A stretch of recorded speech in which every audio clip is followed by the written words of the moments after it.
Here's a Reddit user looking for some help getting rid of false leads. Now, I personally do a lot with paid advertisements to generate leads.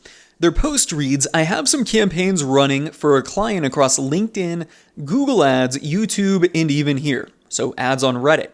It's for a highly technical tech product and comes with a 30-day free trial. We are getting a large amount of fake detail leads that only want the free trial.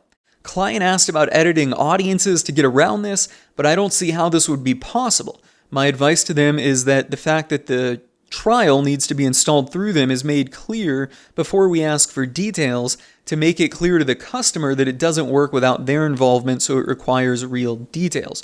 Is there any other advice or ideas around avoiding this issue? I think the client will push back that legitimate customers might be put off by the realization that this isn't a click and download free trial, but they will find out like a click later, really. They will find out like a click later, really. I don't understand that last sentence, but clearly here they're running ads to generate leads to a free trial product, or they're trying to get people to opt in for this free trial, but ultimately the people are fake and they're not converting and paying. It seems like the client does not want to put more friction into the funnel.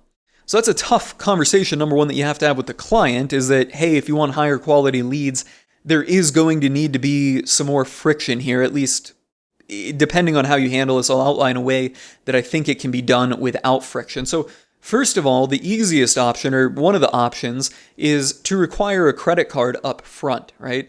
So that way the user has to put in their credit card. To use the credit card, they have to put in real details, and they're obviously understanding or showing a little intent that they're going to have to pay for something.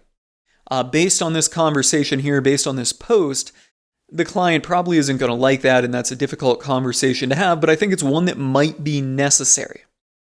The other option here, and I think this is a little bit more creative, this is my favorite solution, would be to set your conversion event on all of these advertising platforms to trigger when the user actually pays for the product, okay?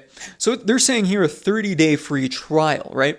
If you're familiar with running ads on all of these platforms, most of these platforms, I don't want to say most of them have a conversion window, but you usually wouldn't want to run a conversion window longer than 30 days. But if you do a 30-day free trial, by the time the user converts, that's typically going to be outside of the conversion window.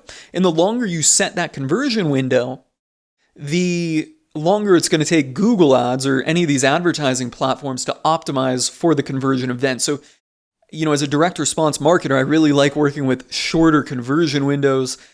Personally, I don't like 30 days. I'm like a 7-day or 1-day kind of dude. But in this case, for this product or this offer, a 30-day window would be, I think, the shortest realistic. And then what you could do is shorten the time frame for the trial to, say, 14 days.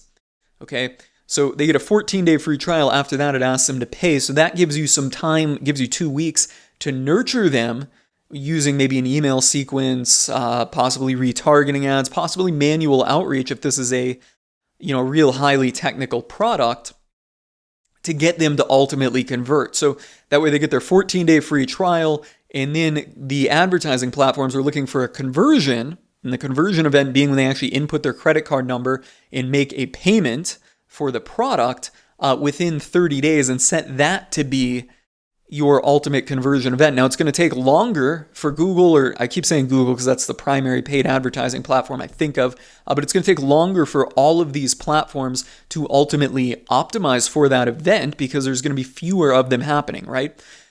When you're just running ads to capture a lead and your conversion event is right after you capture that lead, you're going to get more of those because more people are going to just opt in for that free trial than they will actually pay for it.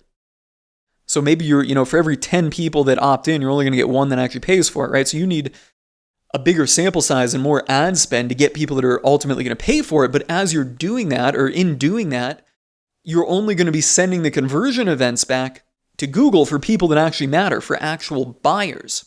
So think about how you have it set up right now. That conversion event is triggering and relaying back to Google for people that aren't serious buyers, right? They're just the freebie seekers, maybe people that are just funnel hacking. So Google's getting that feedback and saying, okay, these are the people that convert, and then it's finding more people like that are freebie seekers and funnel hackers. When you put that conversion event further down the line or further through the buying process or after that purchase has been made, you're only sending those people back to Google, and it's going to find more people like them. So that would be my method of dealing with it. But at the same time, you have to explain to the client, like, hey, you're going to get more you're going to get leads, but they're not going to be recorded as conversions.